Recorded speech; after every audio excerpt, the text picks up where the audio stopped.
There you go. Oh my goodness.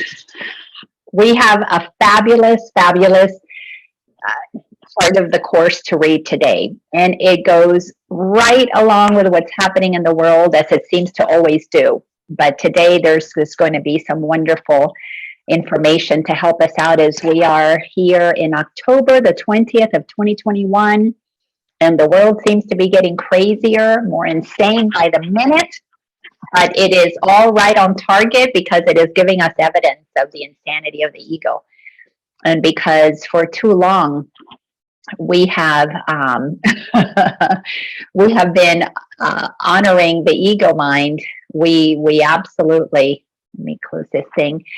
We are experiencing nothing more than the effect of the insanity that we have all caused by not knowing who we are.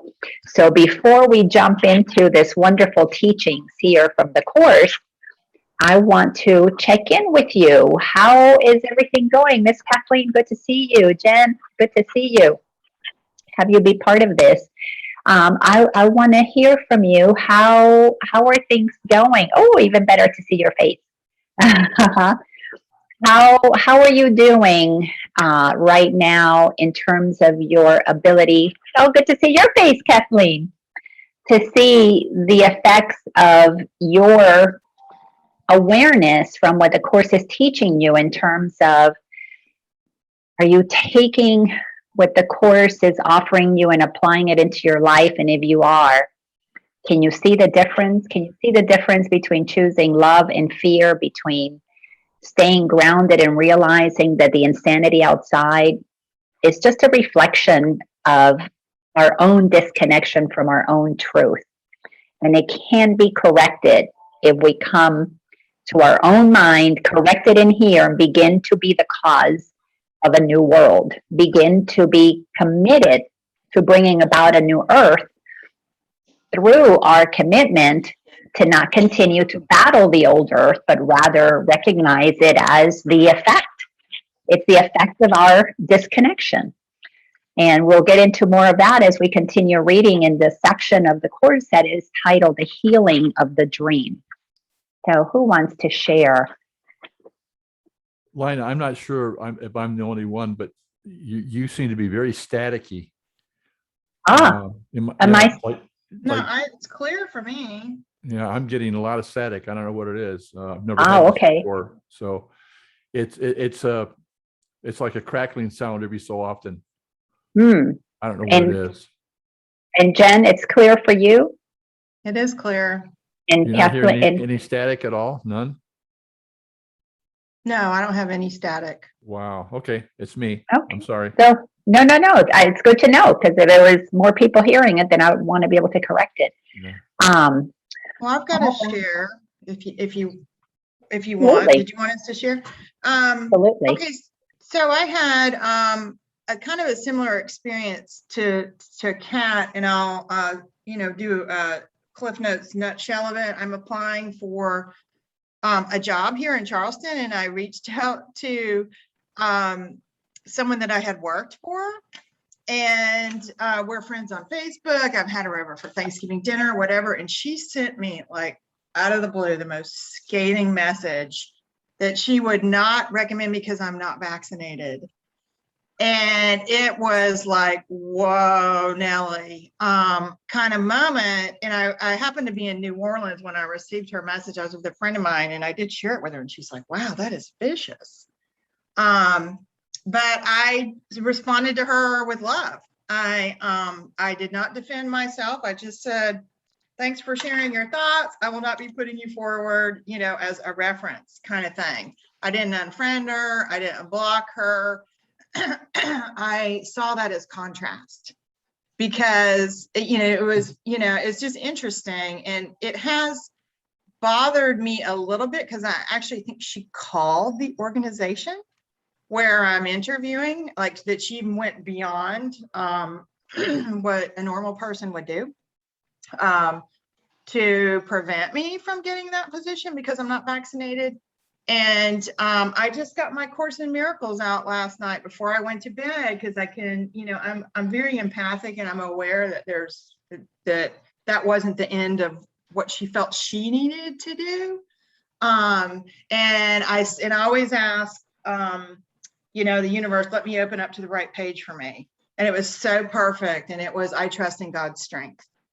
And that I'm not trusting my ego or anything to handle this situation. At the end of the day, I don't really, I don't really care. It's really interesting.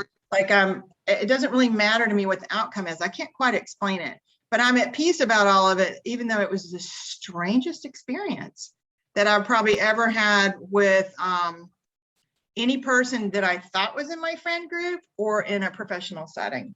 And I've totally relied on this course to keep me in a place of love and light, and just, you know, wait and see, kind of wait and see thing.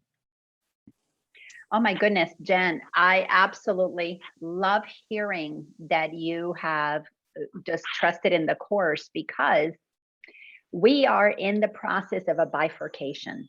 Yes. We are dividing, and the division is between faith and freedom and fear and control. Yes. That's it. So she, like you said, the contrast, she's showing you that she's in fear and needs to control circumstances, which is why she's controlling, calling the company. She's trying to control the outcome.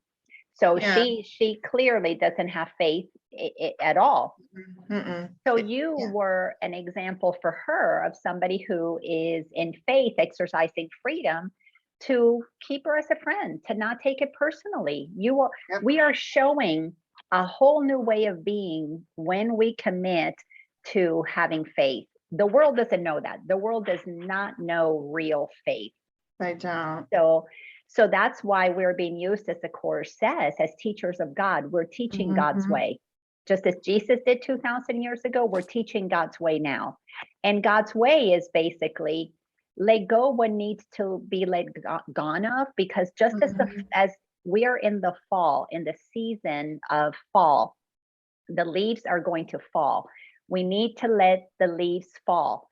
We need to let the friendships fall, the relationships, the business relationships, the way of doing things. It needs to fall, because we're about to enter into a very harsh winter. And this is going to be a very harsh winter, because so many are going to experience themselves in new territory, walking out of jobs because they are standing for freedom and sovereignty. Right. And that means they're facing fears of not enough money. They're facing fears of not finding another job. They're facing fears, but they're facing fears with faith. Then those who are being left in those companies, the 50-60% that are remaining because they went ahead and accepted the mandates, the controls, they are going to be experiencing, whether they be firefighters or police people or nurses, they're going to be going into the winter. Busy time for fires, busy time for in hospitals with flu season, natural things that happen in the winter. They are going to experience so much stress, having to carry the weight of everything, having to pick up the pace for others. So we are going to be seeing a total and complete shit show.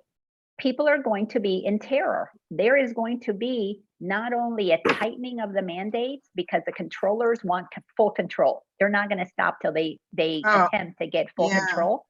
Yeah. So the more that we ground ourselves in acceptance that what's happening out there is the result of minds in here that have been completely disconnected from our truth. We have been brainwashed into giving our power away. We have been brainwashed into putting God outside of us. We have been brainwashed into not treating each other as holy brothers and sisters that we are. We have been brainwashed into hierarchy instead of operating in a circle. And all of the brainwashing is coming up to the surface for those who have eyes to see and ears to hear. Those who cannot see it, they are experiencing or are about to experience the effect of their own thinking. And that they have to have their lessons. We are going to have our lessons. And I don't like to separate the two, but it's consciousness. It's not personal, it's consciousness. And consciousness that is seeking liberation is going to expand. Consciousness that is still wanting to experience contraction is going to collapse. It has to, because it's not personal, it's experiential. And we are all going to experience what it is that we want to experience, whether we're conscious of it or not. To awaken on planet Earth, as the Course teaches, is not to awaken out of the dream of separation, because we're still going to create a dream. We're still in the dream. As long as we think we're a body, we're still in the dream.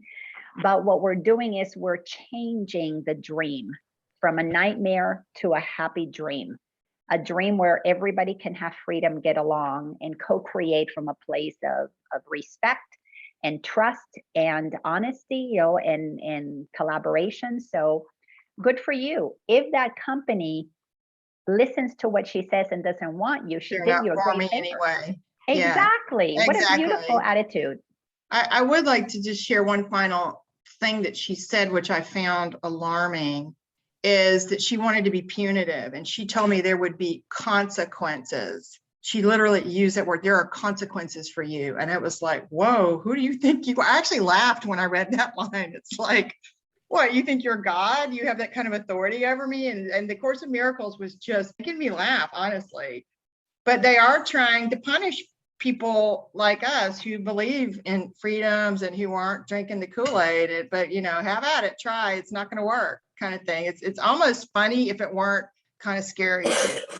But I have kept my sense of humor through it, for sure. Excellent. Excellent. That just shows your spiritual maturity, and it brings us into congruency where our walk and our talk has to be in alignment, or we are going to experience a lot of discomfort. And my Bluetooth battery, I thought it was fully charged, but it wasn't, so I had to take it off. So I hope that doesn't change. Can you hear me still okay? Yes. Wonderful. Thank you for that share. The static went away when you did that, Laina. How interesting. Oh, so it was the Bluetooth. The static went away. You're very clear now. Oh, okay, good. Just wanted to let you know. Thank you. Thank you. All right. Anybody else wants to share how you're doing? And we've got somebody new here with us. Is that Micah? Am I pronouncing that right? Micah, you're with us? I see you're not muted, so thank you for joining us. It's me, and I don't know what happened. And my name might something Micah on my phone, so it's Dondra. Not Micah. Okay, well, good to have you here. I'll rename you. Okay. I'll rename you here so we know who's chit-chatting. All right. Anybody else want to share shifts that you're experiencing through aligning with A Course in Miracles teachings? Candy, glad that you're back with us. Well, then let's just jump into more of the teaching. Oh, Kat, go ahead, share. Hey,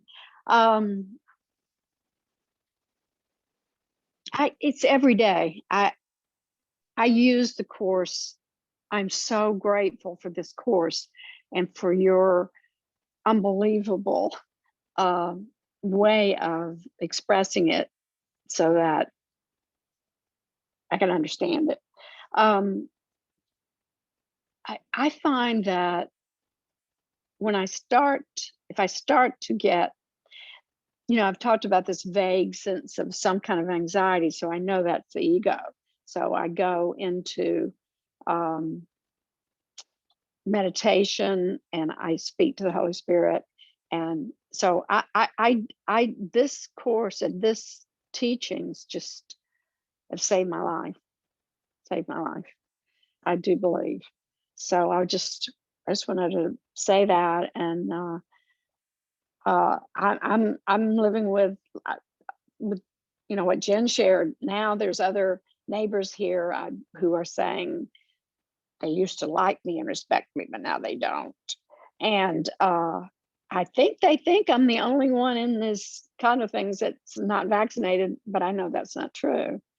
And it doesn't matter. But so they're working their evil ways.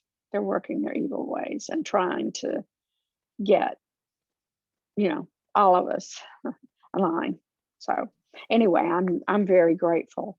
It's helping me stand so strong and fight and keep fighting. Well, so thank you. Absolutely. And Kat, me too. The course has saved my life. It has totally, completely changed everything within me.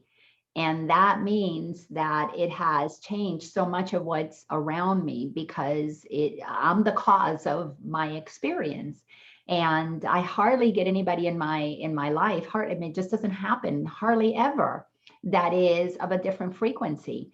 And I am sure I served as an example for you and for many.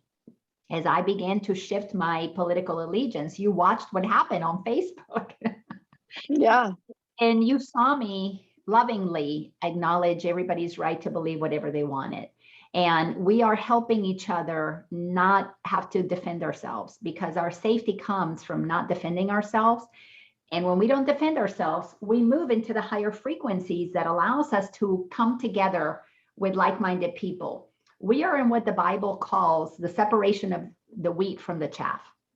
There is an absolute bifurcation taking place. It has to be that way because we are coming upon a time when those who are going to be aligned with truth must come together and create. We're literally going to be a world divided for quite a while. However, we're going to be in pockets of frequency. Those who want to be controllers are not going to have power to control others, but they're going to draw together to experience their beliefs. And it's okay because we are powerful creators. What is happening is that we're waking up to the power that we are made in the image of God, means that we are created to create. And what we're doing is seeing our creations, and either we are choosing to create from love or we will continue to create from fear. So everybody that shows you what they believe in, thank them. Let them know, thank you so much. I am so grateful that now I see what your priorities are, and they're different from mine, and that's okay. It's brother, sister, you are perfectly okay to have to believe what you want to believe, and as am I. And don't back down from being very clear that we each can think whatever we want to think, because what's going to happen is that as more continues to be revealed about the evil ways, because those who descended into the darkness did so for a reason, and that is that they're creators too, and they chose to go that dark. We might have done it in different lifetimes. This is the lifetime for us, if we're coming together to listen to something like A Course in Miracles that says that we are creators, we are the cause of what we experience.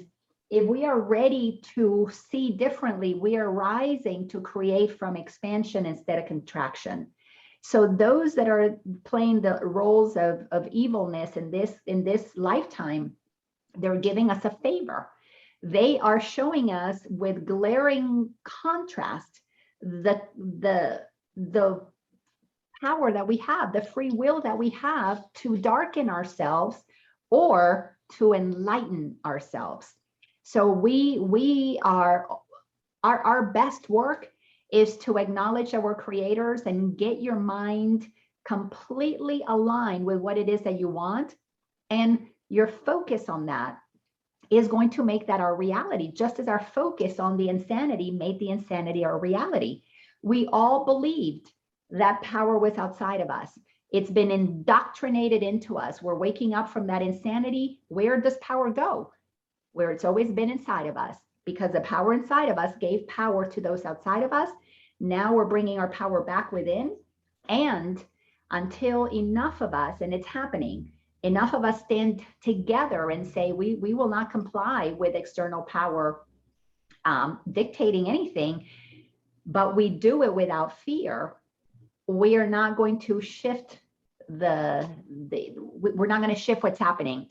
However, it's impossible not to shift what's happening because the momentum, like a tsunami, is moving towards expansion. It's as if we contracted as tight as we could go. Now it's time to release, because energy doesn't get destroyed, it transforms. So there's no way for the light of God to be extinguished. It's not possible. It's time for the light of God to be expanded, and we are the ones who expand it through our desire to not buy into controls, because control is contraction. Control, think of control as a fence.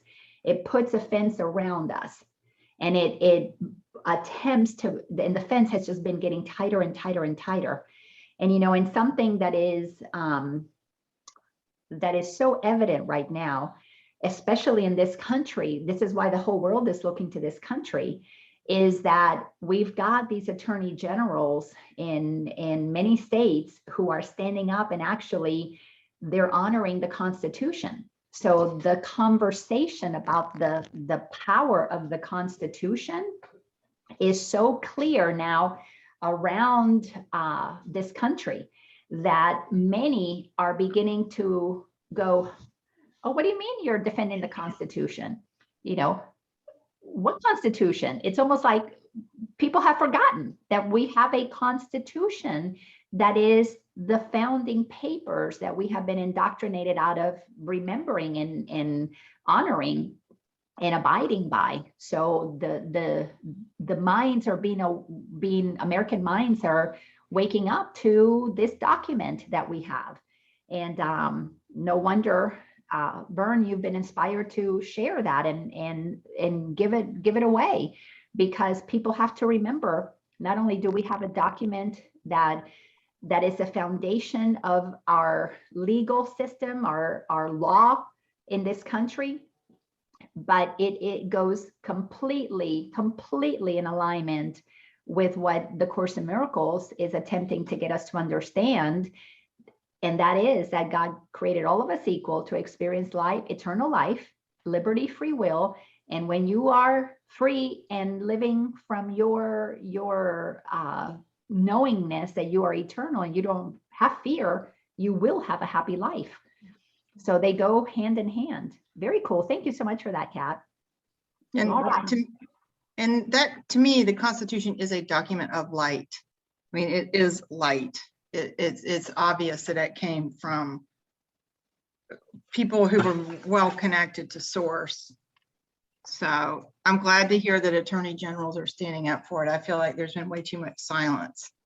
Yes. About our fundamental rights. Like, did somebody forget about those? Kind of thing. But maybe it's part of the remembering, all of this remembering that the Course is talking about. Yeah. It is all part of the remembering, because if we forgot about the Constitution, it's because we have not been talking about it.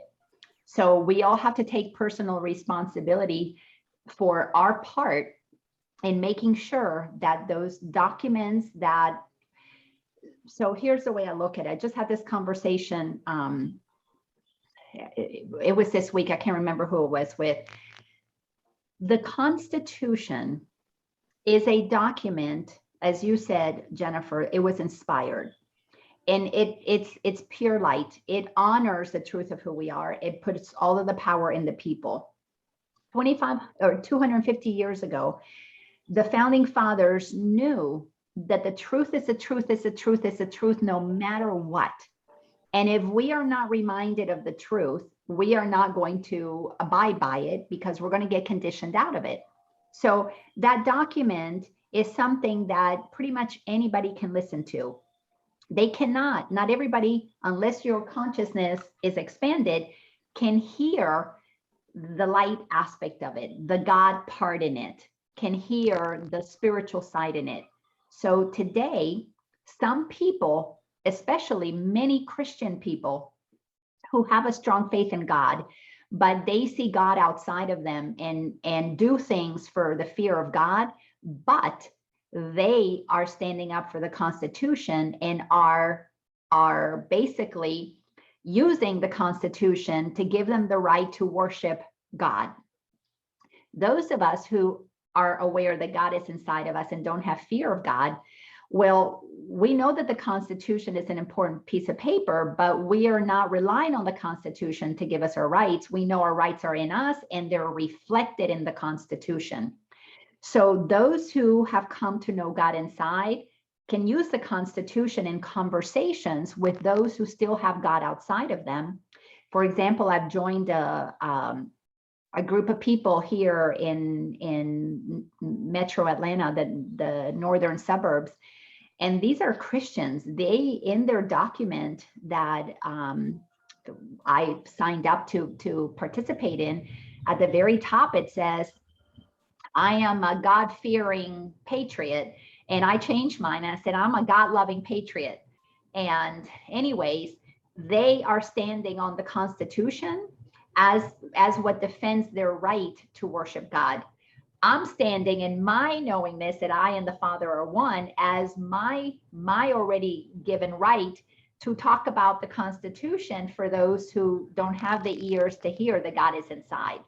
So we are at a moment in time when, whether you are fearing God or loving God, as long as God is in your consciousness, we can use the Constitution to serve equally, to expand the awareness of American people so that we can reclaim, well, which is so silly, but we're reclaiming what is already our right, but we've been conditioned to believe it is not.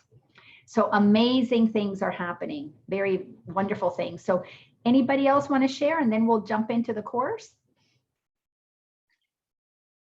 Just unmute yourself if you want to. All right, then let's jump into what the course wants us to hear today. So we are, and if somebody doesn't mind writing it in the chat for anybody else that joins us, we are in chapter 27. And we are starting in paragraph number 3. So chapter 27 is a chapter called The Healing of the Dream. And again, the course tells us that we will remain in a dream of separation as long as we believe that we are bodies and that we are physical bodies. And that's okay. We don't have to give up believing that there's Jennifer over there and there's Laina over here. We don't have to give that up. What we have to give up is creating, excuse me, what we have to give up is creating a nightmare for ourselves. When we can ascend from the lower frequency of consciousness that has us down in separation, and we raise our way of thinking to connection, to unity and oneness, we can co-create something that works for everybody. Nobody has to lose their right. If anything, we will be upholding everybody's right. So we're healing the dream of separation from competition to cooperation. So we're moving from a pyramid kind of a hierarchy. We're moving towards a circle. So that means we have to unplug from the hierarchy and move towards equality. You can't move towards equality if you are judging the ones who are in separation and in hierarchy. We just have to go and align with those who believe in the circle of unity and co-create from that place. So the section that we're in is section number 7, called The Dreamer of the Dream. This is one of the most important things that the course wants us to understand. The dream of separation is created by the dreamer. We are the dreamers. If there is a nightmare in your mind, it's because that's what you're dreaming. If there is a happy dream in your mind, it's because that's what you're dreaming. So moving into realizing that we're the dreamer of the dream, now we're not victims. Nobody's a victim. Everybody's creating whatever they want to experience. Then it goes on to tell us that when you know that you're the dreamer of the dream, now you know how to escape the nightmare. Because what we're going to do is we're going to change what it is that we're dreaming. And then it says that it's basically a very simple process to shift our way of thinking, our perception, from a problem that is happening to us to an opportunity that we are actually creating. Now the problem gets resolved because we are choosing to not let it be difficult. We're choosing to acknowledge our power, and we are choosing to finally accept that we are the creators of our own reality, not just talk it, but actually walk it. So then that puts us into paragraph number 3, which is where I'm going to start now. Paragraph number 3 says, the reasoning, quote unquote, the reasoning by which the world is made, on which it rests, by which it is maintained, is simply this: you are the cause of what I do. This is the nightmare. You are the cause of what I do. You, Mr. President, are the cause of my safety. You, Mr. President, are the cause of my suffering. You, doctor, you, teacher, you, husband, you, brother, you, boss, you are the cause of what what's happening to me. Hey, Laina, I'm sorry to interrupt you, but I don't think I'm on the right page. What's the page again? This is page 582. Thank you. And we are in chapter 27, section 7. Got it. And now we're in paragraph number 3. All right, so this is the way that the world has maintained its delusional nightmare, is because it's maintained by you. Something external is the cause of what is happening to me. So your presence justifies my wrath, and you exist and think apart from me. Whenever we are believing, the neighbor or the friend that won't give us a recommendation, that they are the cause of I can't get the job, or they are the cause of why I'm getting kicked out of the condominium, or whatever it might be, as long as we give power to another, we are justifying that they exist apart from us. That keeps the separation going. And the nightmare, the foundation of the nightmare is separation with fear. Separation with fear is you can do something to hurt me, so I better be nice to you, sell my soul so that you will protect me, which is what's happening right now with a lot of people who are being threatened with jobs and basically losing their jobs. And many, and we are seeing this, many are saying, all right, I'll take the job. I need you to protect me and keep my job safe. But here's the thing with that. As we give power to others to be in charge of our safety, if they are controllers, they're going to want more and more and more control, which means that the circle of protection will get tighter and tighter and tighter and tighter until it squeezes the juice out of us, until it squeezes the life out of us, which is why it's so crucial. Don't blame anybody outside of you. Rather, claim the power inside of you. And this is so key that we understand what's going on here, because we have got to claim our power to basically pull our power out of the illusion that we have been feeding, that we have been supplying our energy to. Any of you who watch The Matrix knows the scene in the movie where humans are used as batteries. Well, that's what we are. When we blame and give power to something external, we're giving them our energy. We're literally the battery that supports their story. We need to harness our own energy, bring it back, and stay in a space of recognizing, nope, I am the creator of my own reality, and I am not going to participate in this delusion that you have power over me. So when we stop fearing the president, or stop fearing the medical director, or the head of infectious diseases, or whatever it is, when we stop fearing them, we now can observe what they're doing with compassion. Because those who have descended into operating from evil, they're the most scared of all of us, because they're the ones who have the most to lose. They're losing what to them is power over all of us. If we take that power, they have nothing left. So we've got to reclaim our power, but only when we stop blaming them for taking it from us. We've got to take it back through the acknowledgement that it's in me and not blaming them for taking it from us. So let me go on to the next sentence number 3. So while you attack, I must be innocent. So that mindset, if you're attacking me, if you know the administration is attacking me, then I didn't do anything wrong. That puts us in that victim mentality. And what I suffer from is your attack. I wouldn't be in the situation of economic horrendousness if it wasn't for you doing this to me. And that is a very tough thing for humans to recognize, is that nothing is happening to hurt us. Everything is happening to show us what we have given power to. And that is so, so key. And blaming is what absolutely shows us where we believe power exists. Because if you did this to me, then only you can save me. And that's the two sides of the coin of blame. If you can hurt me, you can help me. That is the kiss of death, because it puts power outside of me always, but the ego uses it in confusion, which is why we've heard about, what is that called, the Stockholm syndrome, where people can't leave their abusers. That's because the mind gets confused.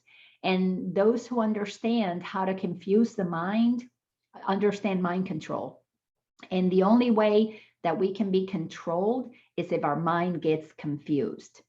That's it, because a mind that is clear understands where all power lies and it won't give its power away. So let me go on to sentence number 5. So no one who looks upon this reasoning, the ego reasoning, that you're the one who can help me, I'm innocent, you're attacking me, I'm innocent. No one can look upon this reasoning of blame exactly as it is, that could fail to see it does not follow and it makes no sense, yet it seems sensible, because it looks as if the world were hurting you. And so it seems as if there is no need to go beyond the obvious in terms of cause. The key word here is cause. To awaken is to begin the process of taking back authority, your inner authority. What we're doing is we're taking the authority from outside, we're bringing it inside. I am choosing not to participate in that anymore. Now I am going to give authority to God's will for me. So in essence, we're retrieving it from the outside, claiming it, becoming conscious, aware beings that realize, oh, I gave it away through my thoughts. I thought that they had power. I'm bringing power back. And when we bring power back, we then need to decide which voice are we going to give our power to. Well, if the voice of the ego had us give our power away, we're not going to give our power to the voice of the ego. This is where we have to make the decision. Not my will be done, but God's will for me be done. So this journey has I'm going to call it a three-part process. One is to recognize that we gave our power away because we were aligning with the ego. The second one is to realize that there was another way, and the way was of instead of the ego, our spirit, our soul. So we got to come inside and get familiar with the inner terrain. We've got two voices talking to us. We have the voice that speaks truth. We have the voice that tells lies, blocks truth. It's not so much that it tells lies, it's just that it blocks the truth, and that feels like a lie. We have the voice that wants to connect us and the voice that wants to separate us. So that's the second phase, coming inside, sorting out our thoughts, deciding which one is going to have power over us and which one is not. In essence, which one are we giving power to? And the third part of the phase, what becomes the wisdom phase, is we choose to align our thoughts. We choose to align our will with the will of God. But to align your will with the will of God, You have to have come through a journey that helps you understand that God is loving. So we've got to correct in our mind our relationship with God. And that in and of itself, that can take quite a while. So if you think about people who are in terror, they have no idea that there's a loving God. Number one, they think God is punishing them and that this horrible thing is happening to them beyond their control. They're in terror. Number two, they do not have the conscious awareness to even entertain that there's any power inside of them. They are scared. They are totally, completely out of control. So for us to attack them, to help correct them, is not only showing that we haven't aligned with God's will, that we be loving to everybody, but we are still operating from our ego mind that is perpetuating separation through the justification of attack. Well, every time we attack, we are saying there's something outside of me that has power over me. So there's multiple aspects to this journey of realizing how powerful we are, that we are the dreamers of the dream. To progress higher on the journey, we all have to get to the place of accepting that everybody is where they are. That is what happens when you no longer attack. You go into acceptance. Oh, this is what's happening. So that what comes up above acceptance is reasoning. It's a higher reasoning. It's a reasoning that says, let me look at this from a higher perspective. Let me give you a quick little example. I have a friend who he is a mountain climber. As a matter of fact, he is in the, what do they call that? The Guinness World Book of Records, because now he's an acquaintance and we connect, not super close, but I can tell you this story because I've heard it quite a few times when I've been in either with him or hear his presentations. And he's in the World Book of Records because he, I believe, was the first person at the age of 70 to climb all of the highest peaks. I think the 7 highest peaks in the world, or mountains, whatever. Werner is his name. And he was sharing some stories that had me go, oh my gosh, that's exactly what's happening in our journey as we are progressing in expanded states of consciousness. And this is not an up, this is an out. It's a spiral. We're expanding and extending our knowledge. That's what that really means. But anyhow, something that Werner said is that when they go climbing a mountain, they have different base camps that they have to get to. What that means is they go to a certain height and they acclimate. And they spend a little bit of time at that particular base camp. They acclimate and they let go of things that weigh them down to go to the next level. And then they get to the next base camp, so many thousand feet higher. They acclimate and there are things that they release, and then they move on to the next level, go up another 1,000 feet or however many they go. And what that helped me realize is that the spiritual journey is the same way.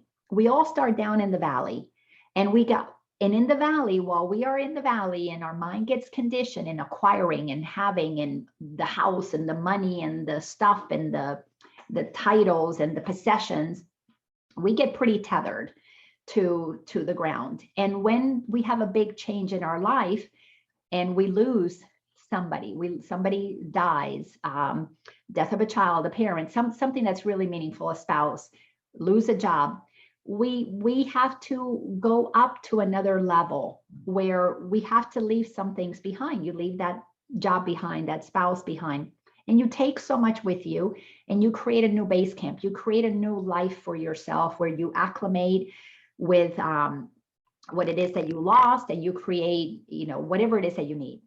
Then life gives us another opportunity. Then something big gets taken away, and we leave that there, can't take it with us, but we move our consciousness to a higher base camp.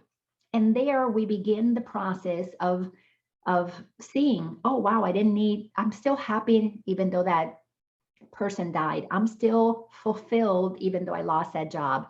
I'm still okay even though the hurricane took my property. And little by little, we are climbing a mountain, but you cannot get to the tippy top of the mountain where you are totally untethered unless you are prepared to leave behind what is no longer necessary at that higher frequency of freedom. So we literally have to have things that get taken away. Whether the taking away happens through something beyond our control, like a hurricane, a death, a firing that maybe we couldn't see coming, whether they happen that way or we see it coming, we see the firing coming, we see the company getting ready to let people go. We feel that we don't like the job and we're there for a year and we don't like it, quit, move on. If we do not let go willingly of what doesn't serve us, life is going to get rid of it for us, because life has a movement. And it is as if we've gone as far into separation as possible. Now the momentum is into expansion. The Course wants us to understand we chose to descend and go into the valley. We chose to incarnate in the valley. We descended from way above the tip of the mountain. We incarnated from non-physicalness. We come into the valley, or wherever level of consciousness we are already on the mountain with less things. We are all having to come to the realization that we chose to participate in the dream of separation. We are the creators of our reality. And until we see that there is nothing, sickness, divorces, nothing is happening that is not by our desire before we incarnated. The script is written, and coming to peace with what is allows us to come inside, connect with the will of God. And if the will of God is for us to know that we are equal, to know that we're eternal, to know that we are free, and to know and to experience happiness, then we must acknowledge that if we're not happy with the loss of the job, we are in that moment not free to choose to see it with acceptance. We are in bondage to a mind that wants to be in resistance of what is. So all of the work happens inside of the one who knows that they are the creator of the dream. The new earth is going to be created by people who are creating deliberately, consciously, a happy dream. I don't know about you, but I'm seeing already communities that are coming together, doctors that are unplugging from the matrix and deciding that they're not going to participate in that crazy pharmaceutical world, that they are going to work together, that they are creating consortiums, that they are coming together to create their own way of doing medicine that honors the immunity system, because they've come to know that there is a power within us that all we need to do is learn to tap into it, and we can affect our own healing, because healing is only within. There are teachers that are leaving the education system, and they are coming together with parents who want teachers to teach their children, and they're co-creating new systems. I'm again part of this group that I joined. They are all about supporting candidates who are in alignment with, and they used to be GOP, they let that go. They're looking for integrity in politics. So it doesn't matter what party, what matters is that you abide by the Constitution. God and Constitution are our priority. And they're helping those candidates right now in several city councils and for running for school board. They're helping that's what this group is all about, supporting that to make that happen, because they are co-creating a world that is going to be in service to what honors that we're equal, that we honor life, the life that we have for this temporary amount of time. We need to honor it, because we're here for a finite amount of time. Make it count, because that's what allows us to feel that we're free to use the resources, to use the intelligence, to use the purpose that has been given to us, because only that will make us happy. So understanding that, now the focus shifts to what do I want to create? The ego operates in what I don't want to happen to me because they can do it to me, as it states right here. The statement here is what keeps us in the nightmare is simply, you are the cause of what I do. You are the cause of why I'm unhappy. We are totally shifting our mind. I am the cause of my unhappiness. Why am I doing that? Of course, that requires an incredible amount of maturity and integrity. So it's so important that we understand the cause of everything is me. It's me, always. And if each person takes on that as their truth and becomes responsible for how they show up in the world, we will be the change we want to see in the world when we change our perception about where power is in the world. And if the power is in me, we can look at this beautiful holy brother that is president and say, you don't scare me. You do not scare me. You can do all the mandates that you want, but my holy brothers and sisters and I, we're not going to play that game. And while we are here in this dimension that appears that we need to get an attorney general, that we need to take up arms, that we need to do whatever we need to, well, we'll play the game that way. We will play the game that way, and each person will show up at whatever level of consciousness they are at. That's just the way it happens.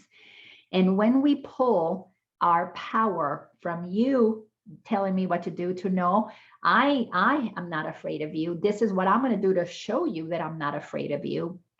Now we begin the process of co-creating consciously as cause the happy dream that we prefer. Then paragraph number 4. Well, actually, before we go to paragraph number 4, does anybody have any comments, any ahas, anything maybe you want clarity or something really resonated with you from what I just shared? Just unmute yourself and let's go there first. Well, I really, I've been taking lots of notes. I always take notes during your class, but I love that concept that we're shifting from you're the cause of my unhappiness to I am. I mean, it's just so true. But it's a habit that I think we've had to look outside of ourselves for why we're in misery or whatever. And yeah, I'd like to be a part of the shift for sure. Well, you are, just the way that you treated that friend. You are part of the shift because you didn't give her any power. You just said, that's okay, you know, that doesn't affect me. And that, you're right, it's a habit. It's a habit of thinking that we have been conditioned into. And, you know, we have to break free from that. And it's helpful to get into communities that support this way of thinking, because, you know, my clients know when we're coaching, you don't come into a conversation, a coaching conversation, and tell me about what somebody did and how it made you mad, unless you're prepared to look at, well, why are you choosing to be mad? Why are you choosing to have that perception when you could choose another perception? And that is so important. Yes, Dr. Vern. Yeah, a couple of things that came up for me. One is that when you talked about the idea that you can become aware ahead of time before something's going to that something actually happens, so you're in a more proactive stance to deal with a challenge that's coming forward. It reminds me, and I think we've talked about this before, Florence Shen, old metaphysician back in the early 1900s. One of the technologies she used for her clients is when they were having challenges, she would tell them to go home and clean their closet. And I mean, physically go home and clean your closet, because there's where you can get some clarity. And of course, they got great results from that. It's a metaphor, but for me, what I got very clear on was, and I look back on it, every time I've ever made a physical move someplace, I had to go through things, revisit the things that had added value to me, and letting go of those things that didn't any longer. And it was always a traumatic process. They say moving is one of the biggest challenges people have that you have to deal with, because you have to let go of things in most cases. And then you're also not aware of those things that own you. that you've been dragging around instead of you owning them. So one of the techniques I've been using in the last, I guess, probably 6 months is that because I have a process I use in the morning and a process I use at night. But one of the things that I'm doing at night is I'm asking for inner guidance and awareness of anything I need to let go of. So that when I wake up in the morning, I go in the process and check in to see if there is, because that's a proactive stance of saying, okay, I've got a lot of stuff that I'm carrying around. If I'm going to deal with the challenges that I'm facing, then, lean and mean. In other words, drop those things that are no longer adding value to you. And I've had great success with that. And that includes people, places, and things. I mean, it's everything. You just got to be willing to do that. So as I'm listening to what you're saying, it's quite obvious that everything we're dealing with right now has one intention. And I would call it a major spiritual enema. In other words, to get rid of all the shit in your life so that you can live a life at the highest level possible. Yeah. So that's what, I mean, to me, it's getting very, very clear. And then also what happens for me is that when I have resistance, so I wake up in the morning and I become aware, well, here's this area you've been talking about quitting or doing, blah, blah, blah, blah. I feel that resistance that's there, then I know that that's definitely something I need to address and look at. So I'm on a proactive, a 24-hour period, every morning when I wake up, and I normally have a couple of things that I need to look at. But it's giving me such when I'm done with that, the energy level that I have to deal with everything else I had that day is just tremendous. It's quite obvious that there's a great benefit there. So I just wanted to share that because that's one of the things that I'm getting is that to be proactive in identifying those things. So all the stuff that I'm worried about or have been worried about being taken away from me or whatever, I'm very clear now. Okay, what is it? What is it? Because that's exactly what's happening. I'm dragging a lot of stuff around, and that includes, by the way, people. Yeah. I had a number of instances that happened when people so-called dropped me because I wasn't going to play the game according to the way they saw it, and I felt bad about it. I really did. I went through a lot of emotional pain around that, and until I woke up and I said, "Wait a second, wait a minute." What's going on here? Why is it that I think I need to have them in my life? What are they reinforcing in me? What is about being around? I've always said to people in relationships, it's not so much how you feel about them when you're with them. It's more about how you feel about you when you're with the person you're in relationship with. It tells you a lot of information, gives you a lot of information. So that's one of the things I'm working on. So I'm quite ready to let go of those things that are not adding value. And it's just like like you said, the mountain climbing, going to different levels in that. In the military, we learned the same thing. You start out with a full pack, a full load, all the things that you think you might need. As you move along the path, you encounter challenges and use those things that you have with you at that point in time. But you don't drag them around once you get past that area. It's time to move forward. So it's about, and so when people ask me, well, what should I be doing? The one thing I'm just coming back and say, clean your closet. Now I'm using that as a metaphor, to kick it out. But if you got a problem, you got a challenge going on in your life, clean your closet. So that's my current hallucination around that.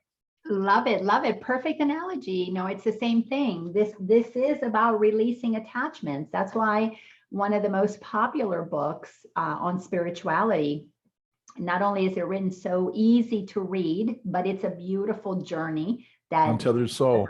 Untethered Soul, because we have to untether our soul. Our soul has been tethered to things that are not true, that appear to give us value from the outside. And all of us are going to have to face the things that we got tethered to a job, tethered to money, tethered to relationships, tethered to status.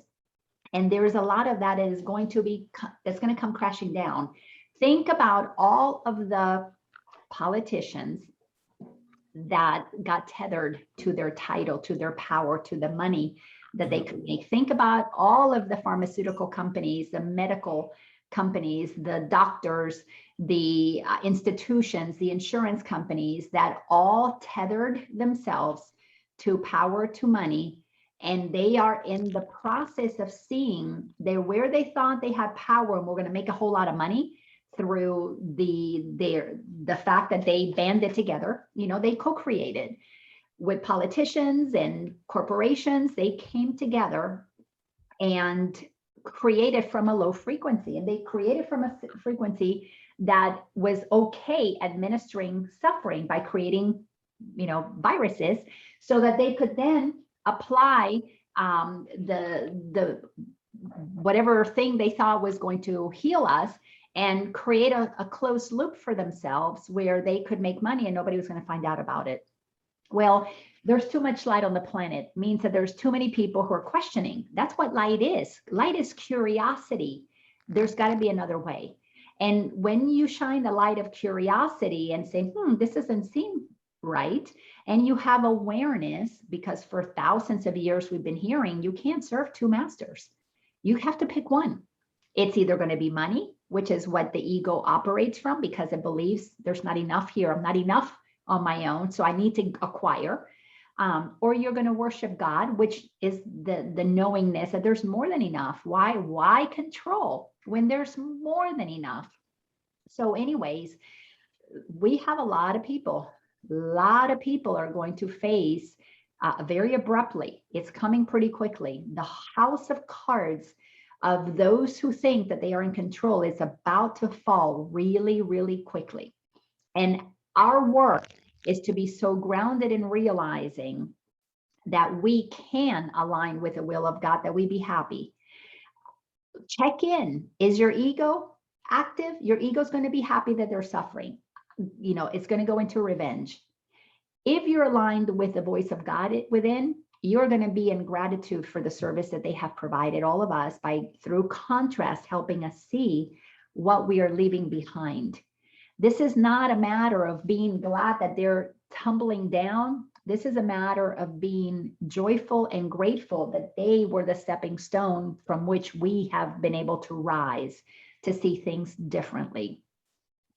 Right now, this great awakening is because we have had a wonderful opportunity through this great deception. We needed them to be that bold for us to finally say no, because we have been steadily, little by little, being dragged down deeper and deeper into the nightmare. We needed something that was pretty drastic, that has shaken us out of our dream, and they are providing that contrast, because they are the cause of the effect that they signed up for. And their effect is to see if they're ready, that people are not afraid of them, meaning they can't control the externals, meaning that they're going to have to go inside. Why did I do that? Why did I play the game that way?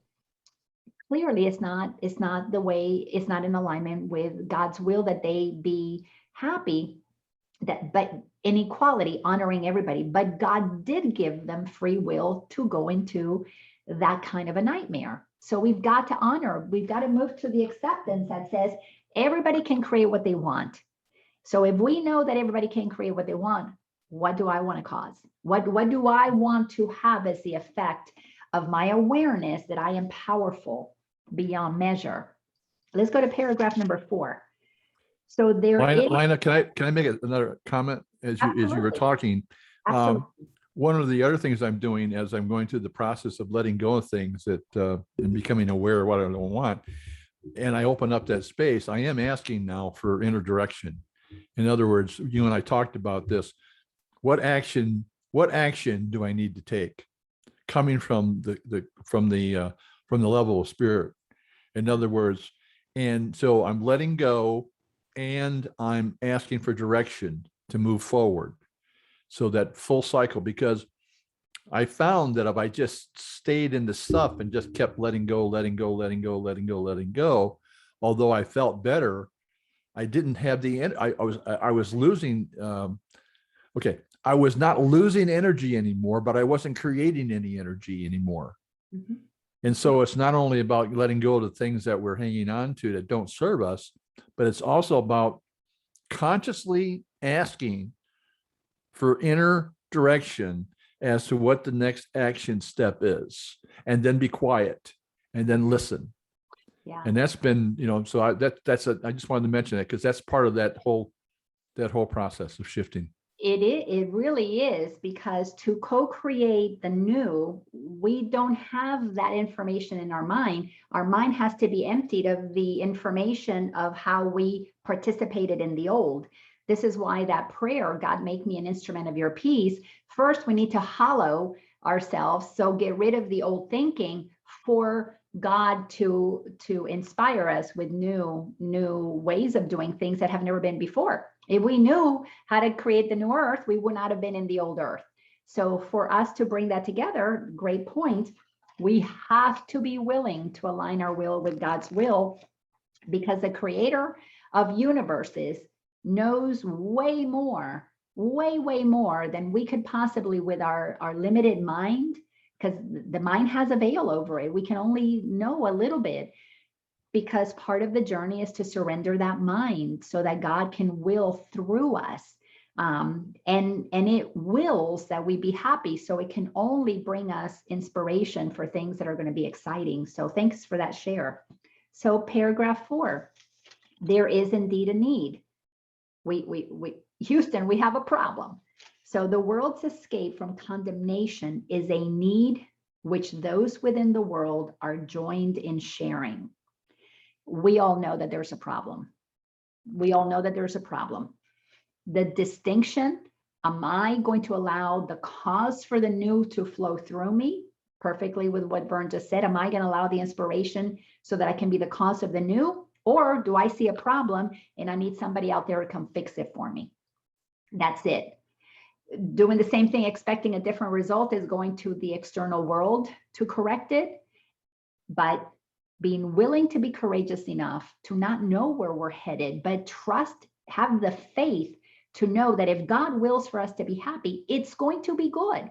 It has to be good. And our work is to trust, to allow it to be however it's supposed to be, but don't let your mind go into the how, because if you have a how in your mind, it's an old how. We need to be open to a new how, a new inspiration. We have to be clear that where we want to go, we have not been operating from that. This is why we have to become like little children. We need to let inspiration flow through us. Like a little child, that joy is going to come through. They're not blocking inspiration.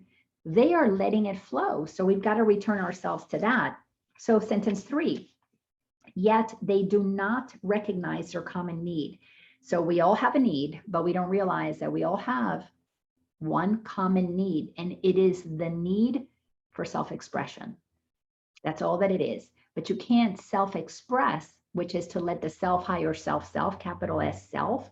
We can't let that express itself, God express itself through us, while we are suppressed and only doing what has been familiar and we've known to do before. Sentence 4 is, for each one thinks that if he does his part, the condemnation of the world will rest on him. And it is this that he perceives to be his part in its deliverance. Vengeance must have a focus. When the ego is operating, it only knows what it knows. And if it thinks that it is the savior of the world, if it's operating from the low frequency, it is always going to operate with a sense of vengeance. Vengeance for those horrible people who conditioned me, vengeance for the person who abused me, vengeance for the person who betrayed me. There are many people on the planet right now who see that what's happening is not okay, and they're going to retaliate from vengeance because they really believe those people made me lose my job. Those people took my freedom away. Those people injected me with poison. That is where they are. We don't need to judge anybody who is going to take vengeance upon those who they feel have caused great harm to them and the planet. Let that be their journey. But you and I who are studying the course must understand that they're operating from the level of consciousness that they're at. And that energy is getting moved. That energy has a purpose, and it has a purpose of pushing back against those who want to close in the fence. So think about it that way. The controllers have been pushing us in. Those people who are going to take revenge, they're pushing the fence out. They're not getting rid of the fence because they don't understand that they're the cause of their own reality. They believe that they need to protect themselves because they no longer trust those outside. They are playing a very important role. Let them push, let them attack, let them do what they're doing. Our work is to realize that the fence is made up. It's just in the mind. We have to stand in awareness, in clarity of being able to be called by source, to go and be wherever it is that we are needed. This group that I joined, I chose to participate in a committee. Everybody picks a committee to work, all hands on deck. And the committee that I chose is the Human Trafficking Committee. Well, that particular committee is very important to me.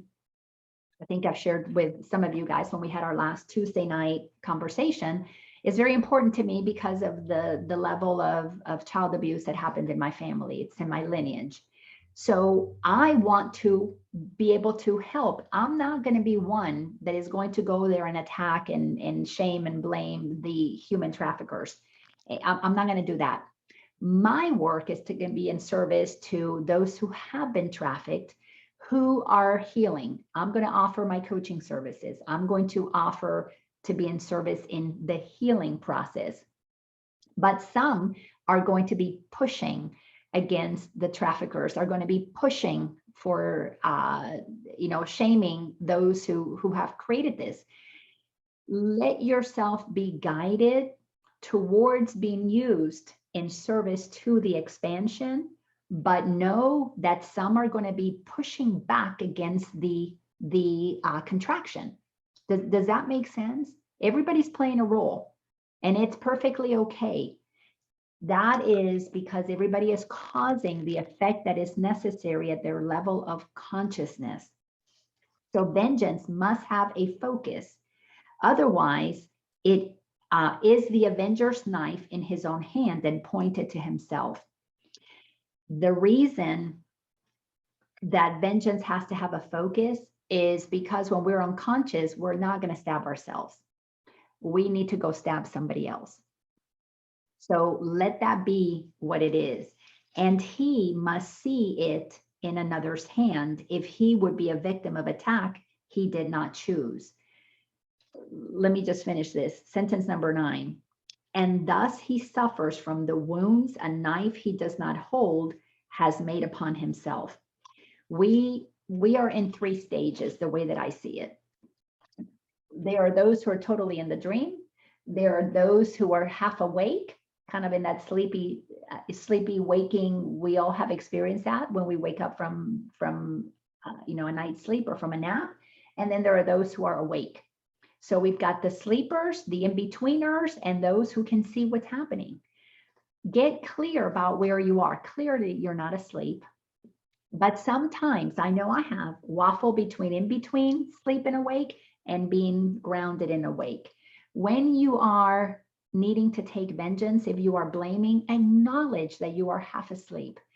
And in that acknowledgement, you will be able to, in integrity and honesty, say, you know what, I'm causing my own suffering. I am the cause of my irritation today. I'm the cause of my agitation, I'm causing that so that you can return the power to where it needs to be in you to decide, do you listen to the voice of God or do you listen to the voice of ego? That in-between place is where I'm going to say the bulk of humanity is going to find themselves pretty soon. And the reason the bulk of humanity is going to find themselves kind of in that in-between place is because the cognitive dissonance that is coming is going to be massive. People are going to see that they had believed at one point that those who had power cared about them, were good, were caring, and they're going to see that that's not the case. But that cognitive dissonance is going to be necessary to wake up more of the masses. And to wake up does not mean you're awake. It just means that you're beginning to see. That's all that is going to be happening. So those of us who are awake, grounded in the truth, that we are the creators of our reality, that's how you know somebody is awake. You're not blaming anybody. You are waiting, okay, God, what do I do with what's happening? My children who are in different levels of their journey. I've got a son who is I'm going to say down here, he still believes that the world has power over him, but he hears his ego voice. He can distinguish it, and he can go, oh my gosh, Mom, I was blaming, I was shaming myself. He knows that there are voices in his head, that he gets to pick them, but he still thinks that the outside has a lot of power. I have another child who is beginning to realize that, my daughter, that she creates her own reality, but she's in that big in between where she is, through her relationship with her husband, realizing that she needs him to change for her to be okay. And she's beginning to see that, no, she needs to be okay regardless of what he does. So she's in that beautiful place. My son, who is in a higher level of consciousness, he knows there is no power outside of him, but he's still practicing the choosing to be loving. That's where I am, is that making that choice to be loving. I know there's no power outside of me. It's willing with God. So everybody is wherever they are on the journey. Our work, really the only work that matters at this point in time, is that you choose to be loving no matter what. And when you're not, you've got to forgive yourself for having forgotten to choose love. In that moment, you forgot, you went to the default. As I forget, I think it might have been Jennifer who said, it's a habit. We have created neurological ruts in our brain, and we habitually go towards one area and behave by listening to the ego, as opposed to listening to the voice for God. So we've got to create a new habit of thinking. Humanity is about to wake up in a big, big way, with a bunch of people waking up with sleepies in their eyes. They're going to be like, what? They need our compassion. They need our groundedness. They need our patience, because they're going to see that they were asleep and they participated in something that is going to bring about a lot of suffering. And that's going to be very hard for those who were judging the conspiracy theories. It's going to be very hard for them to see, wow, I didn't listen to you. I was not listening to what you had to say. This next paragraph is kind of short, so let me read it, as much of it together. So this is the purpose of the world you see, to show you insanity. And looked at thus, the world provides the means by which this purpose seems to be fulfilled. The means attest the purpose, but are not themselves a cause, nor will the cause be changed by seeing it apart from its effects. The cause produces the effects, which then bear witness to the cause and not themselves. Look then beyond the effects. It is not here the cause of suffering and sin must lie, and dwell not on the suffering and sin, for they are but reflections of their cause. Summary of that. We thought cause was out there. They caused me to do this. Thinking the government has caused all of this suffering. Look at how many people got killed in Afghanistan. The government caused all of that suffering. Do not get trapped in that the cause of the decisions in wherever, Washington, wherever they happen to be, created the effect of all of the suffering that happened in that other country. Don't give power outside of you. If power is inside of you, those whose lives were lost in Afghanistan or anywhere in the world, they are the cause of their reality. Stop looking at anybody as a victim. Begin to see everybody as a powerful creator, because you will not be able to sustain the truth of who you are if you don't acknowledge the truth of everybody else. God created each and every one of us powerful. What we are waking up to is that those who don't remember that, they are in the places that are giving them the evidence of their thinking. People who are in the most oppressive places on the planet, pretty much the Middle East, have a very low consciousness. They don't respect life. They don't respect women. They don't respect animals. They really are operating at such, in apathy. And that's why so many of the people, the children, the women in those places, they live in a state of fear because they are very low frequency. You cannot think that they are a victim, because if you do, you don't see them as a powerful creator. You can't call them up here because your mind went down in frequency. Your mind is operating from a belief that somebody has power to hurt them. That is a very difficult concept to get comfortable with. But until we see that there are no victims, we ourselves don't really fully appreciate that we are the cause of our own reality. The ego mind that gets spiritualized thinks I'm the cause of, I create my own reality, but that woman that was raped, that child that was trafficked, they're victims. Don't do that. And here's why. If you see them as a powerful creator, as a holy, innocent being, you will be moved to be in service to helping them wake up from a place that your mind stays in the clarity that they are as powerful as you are, creators of their own reality. But with your compassion, you will assist and serve in the waking them up without blaming others. Because if you can gently say to them, there's another way, and you model another way, and you become one who is an example of another way, we will be able to wake up more people than by shaking them and saying, you see, you've been a victim, you've been abused, they shouldn't have done this to you. Because we have the power of God at our back. It is pushing us towards a new earth. It is absolutely supporting us. And when we treat people as powerful creators with compassion, that they're sleeping, how can I help you?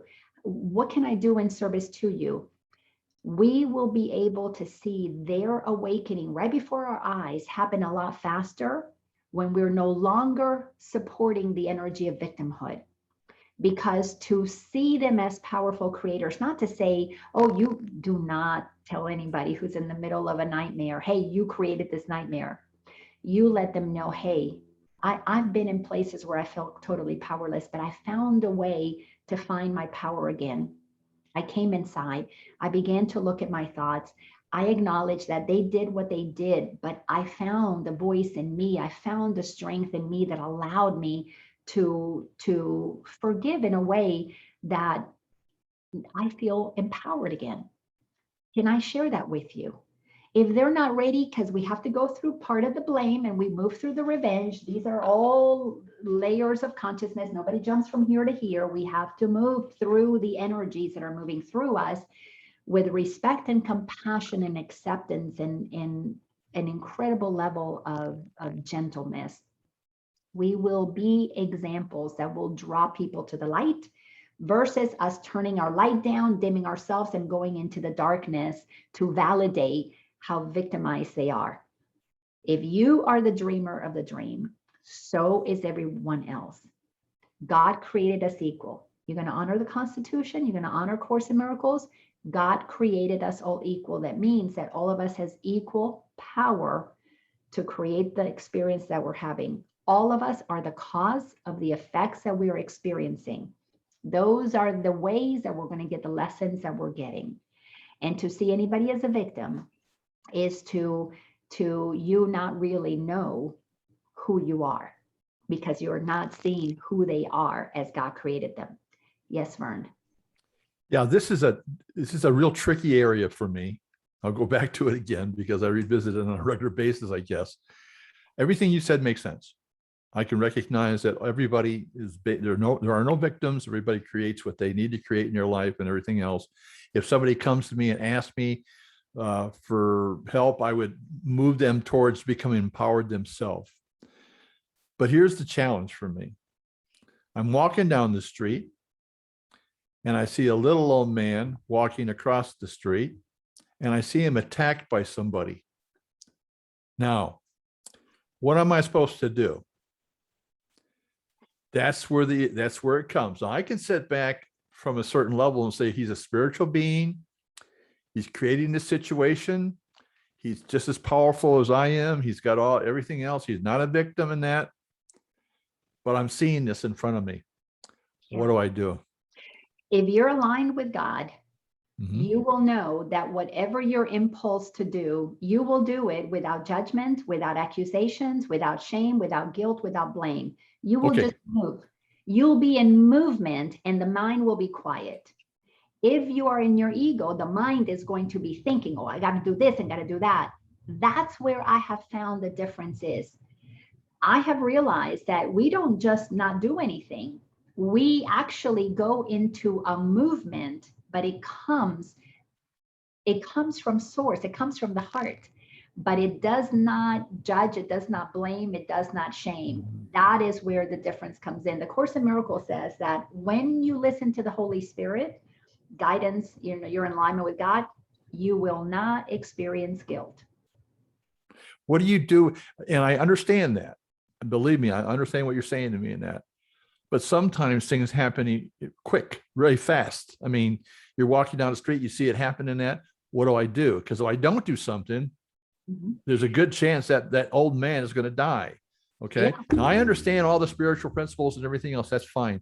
But when I see that, I also understand that the action that I choose to take, and that's the tricky area, who's making the choice to do what? What's the intention behind the action I'm about to take? Okay, I got that. But sometimes you don't have that window available to you. So where I'm at, okay, I guess it goes back to the idea of being prayed up. In other words, that if I build up a reserve, so no matter what I'm encountering as I'm going through the day, I have a resource already available to me that's queued up that basically says, if you encounter a challenge, this is where you have to take that few microseconds between the time you might take action and the time you get clear about what your intention is. I get that. It's simpler than that, Vern. It's way simpler than that. Where your struggle to know what to do, I had the same struggle. And what happens is attempting to figure out what we're going to do in the future. That's the ego trying to prepare you. Our work is to trust that I'll know what I need to know when I need to know it. And that's the preparation. If anything, is I don't know what anything is for, but in the moment, I trust that I am operating at a level of wanting to surrender to God. And God, I'm expecting you. The lesson 77 says I'm entitled to miracles. So I'm entitled to the miracle of knowing what I need to know when it is time for me to know it. That cultivates a level of trust that gets the mind out of what do I do if I see that? Because that's what I mean by when I said being prayed up, basically having that as a foundation to function from daily throughout the day, coming from that space and that understanding. Then what happens is that when you do act, that it'll come from that with that intention. It'll come with that type of energy. But if you don't spend some time at least getting that established, then you're going to react. That's survival. That has nothing to do with, doing anything. And here's the thing, what a reaction is. And in the moment, if you trust, I'm entitled to the miracle. God, you let me know what I need to know when I need to know it. Whatever happens in the honesty, that is a characteristic that we have to cultivate. We can say, oh my goodness, I reacted with anger, with vengeance, with whatever. Then you forgive yourself for having forgotten to respond. That simple. So whatever happens. Be ready to know in the moment. You'll be prepared. If you recognize with honesty that it was ego, you forgive yourself. If you recognize with honesty that that was the Holy Spirit working through me, then pat yourself on the back for having done the work of aligning with source. And that's it. The story done and over with. That person wasn't a victim. That person was an opportunity for you to see, wow, I was aligned with source, or I was aligned with my ego. Forgive myself, move on. You'll get another opportunity. Because every single person is part of a piece of a massive puzzle, and only God knows where the pieces fit. And many of the pieces of the puzzle that are going to show up for us as we move through this particular continuation to align ourselves with source. Candy, by the way, next Tuesday, oh, she might have already left. Yeah, next Tuesday, we're going to have Tuesday evening a Zoom call where we can really take these things and zero in on how to walk the talk. But back to you, Vern.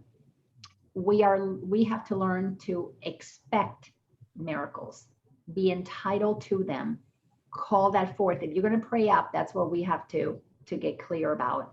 Yeah, that's what I meant. Basically, it's like you're exercising a muscle so that when you need it, it's available. But if you hadn't done that type of work, then you're going to, because there's a difference between reacting and responding. And I understand. I think responding is from spirit, reacting is from ego. Yeah. And I'm getting very clear about the difference between the two. And I have that struggle back and forth.